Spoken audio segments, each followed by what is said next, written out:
I know what you're after. You married for money. Stop saying such nonsense. It's obvious, isn't it? Someone like you, a poor single mother. That's why even after your husband is gone, you continue to stay. You are really an eyesore. Every day I, Mia, 35 years old, am on the receiving end of such snide remarks from Emma. My father passed away when I was very young, and I was raised in a single-parent family.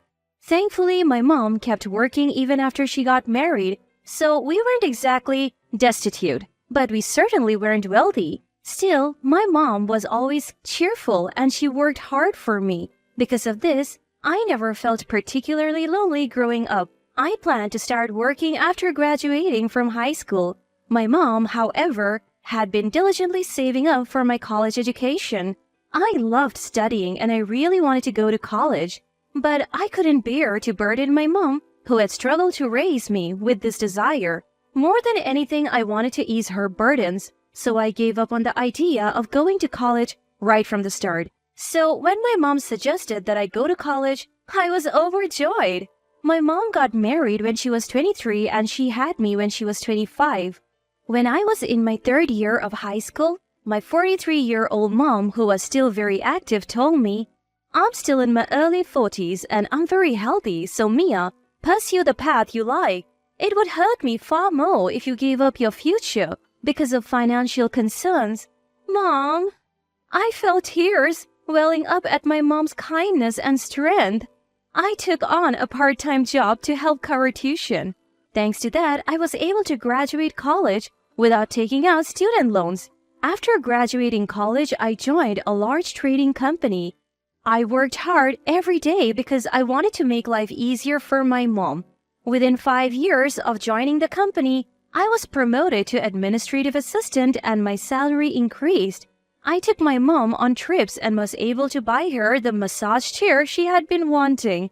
2 years after becoming an administrative assistant, my work was recognized and I was chosen to be an executive assistant. I got to talk a lot with the president's son, Ethan, and our relationship progressed to dating and eventually marriage. Congratulations, Mia, be happy. Yes, thank you for everything. When I expressed my deep gratitude, my mom was moved to tears. She was incredibly happy for me and it was a truly joyful time. However, that happiness was short-lived. Just 2 years into our marriage, my husband suddenly passed away. He collapsed, clutching his chest at work and was rushed to the hospital. But by the time I arrived, he had already stopped breathing. That morning, I had watched him leave for work, cheerfully saying, "I'm off." I could never have imagined such a harsh reality. The shock was so great that for a while I could barely speak. It was unthinkable that both mother and daughter would lose their husbands, and I could only imagine the grief of Benjamin, the president who had lost his only son. He looked so forlorn and was clearly devastated just like me. I continued working. Even after I got married and as the executive assistant, I spent a lot of time with the president, especially during the day, so I could see firsthand just how disheartened he was. However, there was one person who didn't seem to be grieving at all. That was Emma. Because we lived together after my marriage, I quickly noticed her attitude. Actually, Emma wasn't related by blood to my husband. Benjamin's real mom passed away when he was just 3 years old. Realizing it would be tough for a man to raise a child alone, he remarried when Benjamin started elementary school, thanks to an introduction from a friend. "Now, if something happens to my hubby, all his property will be mine." "What are you saying? Ethan is gone." "Oh, lighten up. It was just a joke. I thought a little cheer might help everyone in these gloomy times." "Please, think about the time and place. You must be upset that your plans fell through. Now, you won't get a single cent of our man's wealth." I never counted on such a thing from the start. "You expect me to believe that? There is no way you would marry a homely, worthless man like Ethan unless you were after something." "Stop talking like that. To me, he was irreplaceable." Emma seemed to think I would pack up and leave as soon as my husband passed away, but I didn't. Benjamin was acting strong at work and handling his duties just like before. But from my close observations, it was clear to me that he was pushing himself too hard. So I couldn't bear the thought of leaving the house to someone like Emma. Besides, even though it was only for 2 years, our home was filled with memories of my dear husband. I wanted to bask in their afterglow for a while. Feelings aren't easily severed. Indeed, the time I spent with my husband was a happy one for me. My husband once told me that Emma was more like a roommate to him than a mother. She was often out and about, and when Benjamin was away on business, she would often not come home until late at night. But my husband didn't want to worry Benjamin, who was already busy with work, so he kept quiet about it. In fact, Emma was very kind when Benjamin was around. Her sudden change was so drastic that it was as if there were 2 Emmas. When Benjamin went to work, Emma would see him off with a smile. I'm counting on you to look after Ethan. Of course, Ethan is a precious child to me too. Knowing you're there for him allows me to focus on my work.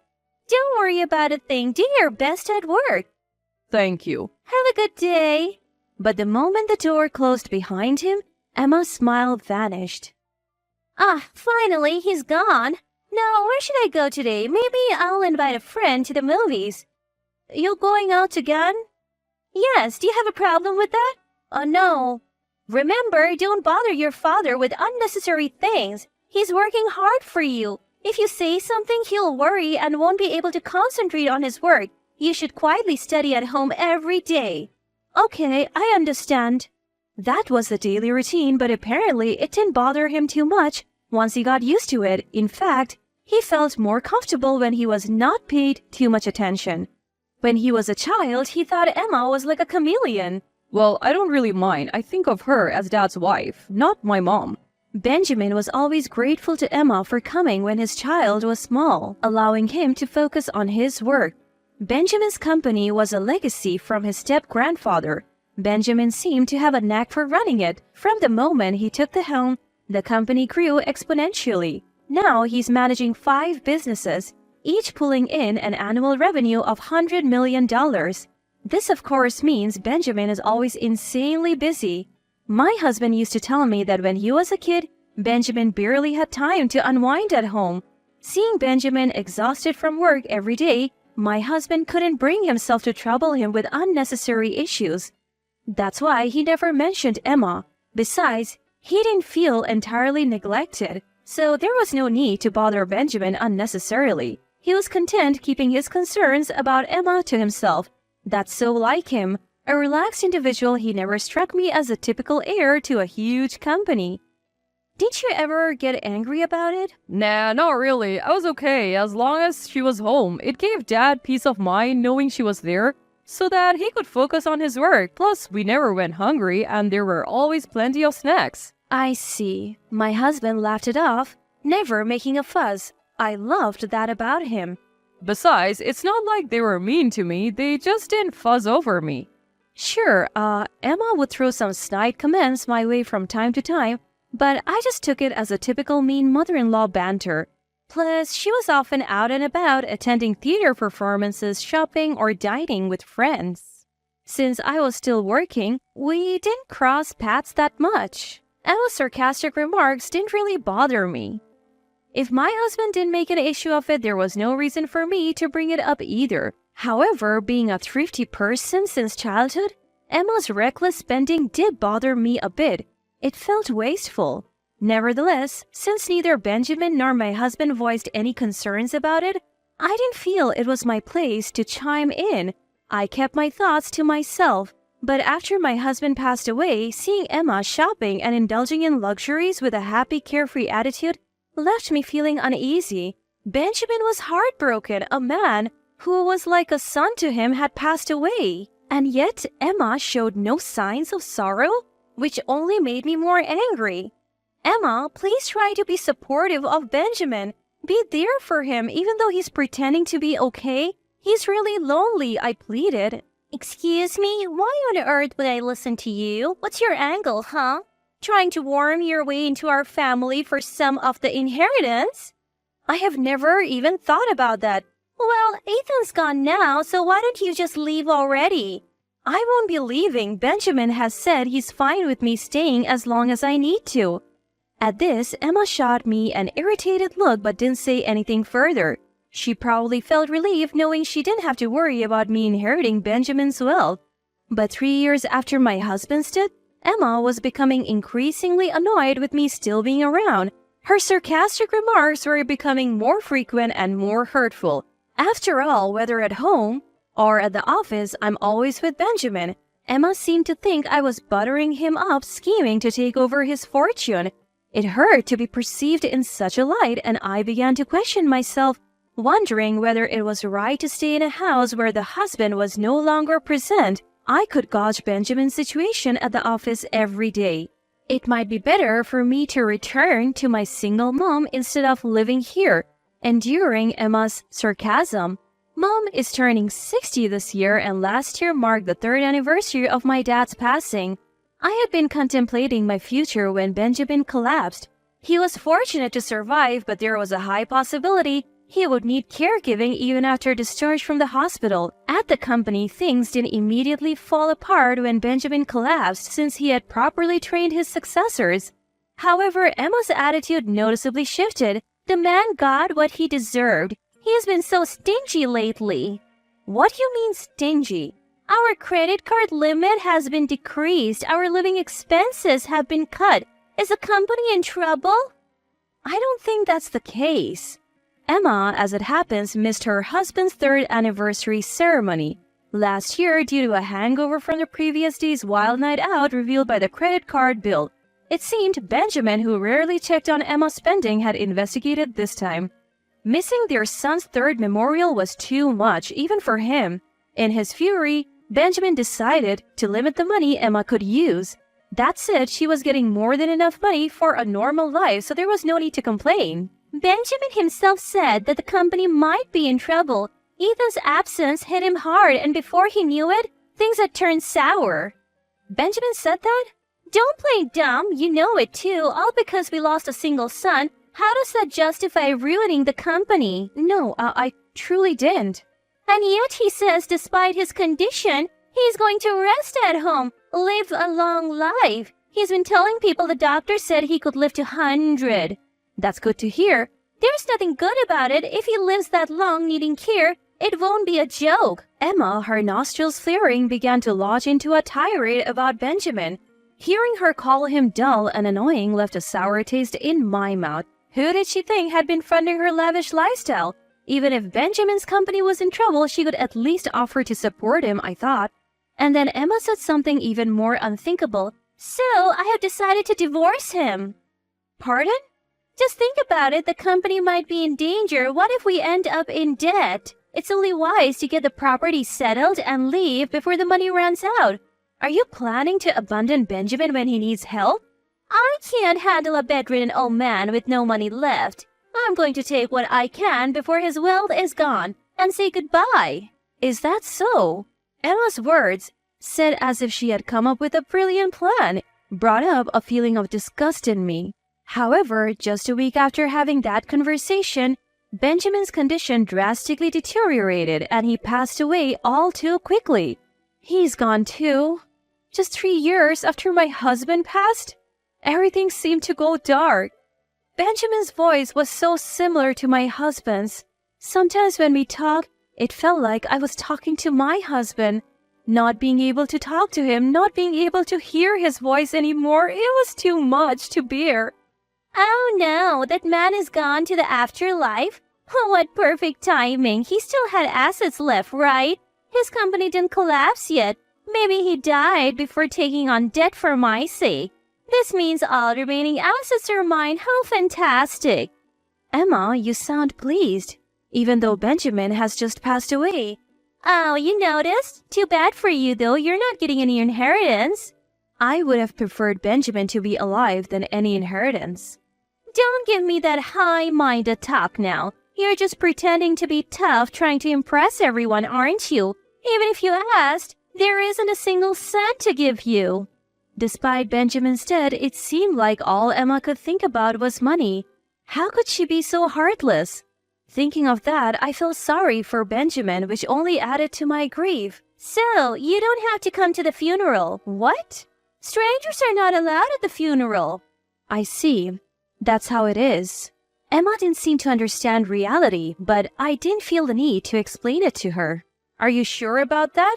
Of course. Now that he's gone, I, his wife, am in charge. Understood. So 2 days later, Benjamin's funeral was held quietly with only close relatives, respecting his wishes not to have a grand company funeral. After the funeral, I saw a bunch of missed calls from Emma on my phone, but I didn't return them. Emma tried to reach me many times afterwards, but I completely ignored her. Then one day, she suddenly showed up at my workplace. I finally got you. What are you thinking? You're not answering my calls. Oh, Emma, what can I do for you? Stop messing around. I was kicked out of the funeral home. You were the one who should have been left out. I called you so many times on the day. What's the meaning of this? Huh? Well, you're not my mother-in-law anymore, Emma. What? Well, you said that strangers are not allowed at the funeral, so we had a family-only funeral. And then I asked Emma, who's now a stranger, to refrain from attending. You are the stranger. No, the stranger here is Emma. What? When Benjamin fell ill and was told he would be bedridden, Emma had served him with divorce papers. Emma seemed to think that because Benjamin was hospitalized, he had gone to heaven without submitting those divorce papers. But those divorce papers, I had submitted them as Benjamin asked me to, so Emma is a stranger to us in name and reality. Back then, Benjamin had shared a lot with me. It seems he told Emma that the company was in danger and that he might end up in debt. If that happened, they couldn't live the life they had been living. From then on, it would be a modest life for just the two of them and so on. He thought that if Emma was willing to support him through that, they could continue as a couple. But at his words, Emma frowned and coldly responded, "Then it's probably better to split before you're burdened with debt." Benjamin collapsed 1 month after that conversation with Emma. Even after he woke up, he knew his health was not good. But he hid it and told Emma that he was in such a state that he would have to let go of the company and he would probably have to rely on her for care. As expected, Emma then proposed a divorce. She probably wanted to divorce before he was burdened with debt and get some money through property division. But Benjamin, who had realized his limited time left, had already donated most of his personal assets except the house to children and animal shelters and volunteer groups, and he had already appointed talented subordinates as presidents of his companies and transferred all the shares. So there was almost no property left to give to Emma. When he told her this, the color drained from Emma's face. "So I don't get anything?" "Well, strictly speaking, it's not exactly zero. I did leave a few $100s in savings." "A few $100? That's hardly enough." Even though Benjamin had told me this beforehand, hearing it from my mouth, I could see how thorough Benjamin was. He must not have wanted to split any property with Emma. Maybe it was Emma's attitude when her husband passed that pushed Benjamin to be this resolute. "But there is the house. If I sell that..." "Oh, yes. Please move out of that house as soon as possible. I'm staying with Mom for now, but I plan to move back eventually." "What are you saying? You're a complete stranger. You have even less rights than I do." "As I said earlier, the stranger here is you, Emma, who is already divorced. Also, the house was originally inherited by Benjamin from his grandfather, so it doesn't count for property division during divorce." "So why do you have the right to live in that house?" "Because when I got married, Benjamin and I adopted each other." "What?" "So I have the right to inherit Benjamin's property. Benjamin left me that house." "Hardly believable, isn't it?" The idea of adopting me had come from Benjamin himself when we got married. I didn't think about it much at the time. I was going to be marrying his son, and in his eyes, that made me his daughter. So I went along with the adoption. But when my husband passed away, I kept quiet about this. I was afraid that if I mentioned it, Emma would think that I was after the family fortune. "So I have work to do. Could you please leave?" I asked Emma, "If you need to communicate anything, please do so through our lawyers. I have sought the advice of our company's legal counsel." I called security and had them escort Emma out of the company premises. I made it clear that she was not allowed to step foot in the company again. Emma put up a fierce resistance, but when I threatened to call the police, she quietly left. She attempted to contact me numerous times after that, but I ignored her completely. Her relentless efforts to make a claim on our fortune only resulted in a barrage of complaints to our lawyer. Our company was far from going under, and Emma couldn't understand why. She argued that if it was bankrupt, there should be wealth to share, but the company had already been handed over to a successor before Benjamin's passing, and it was no longer in his possession, therefore there was nothing left for Emma to claim. As for the family's real estate properties, they had already been settled in the divorce before Benjamin's death. The lawyer patiently explained that Emma had no right to any of it. Our lawyer, somewhat exasperated, confided that Emma had been quite persistent. Emma, who had been under the impression that she was entitled to a share of the wealth, had recklessly racked up debt on her credit card. Now she was stuck paying it off. She was working multiple part-time jobs from morning till night. However, her financial woes were not my concern. Emma was 10 years younger than Benjamin. They had married when she was 25 and now she was 55.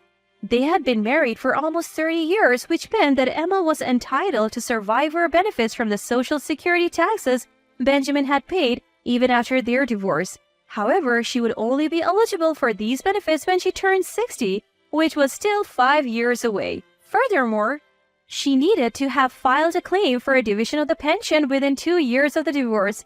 I wasn't sure if Emma was aware of this, nor did I have any intention of enlightening her.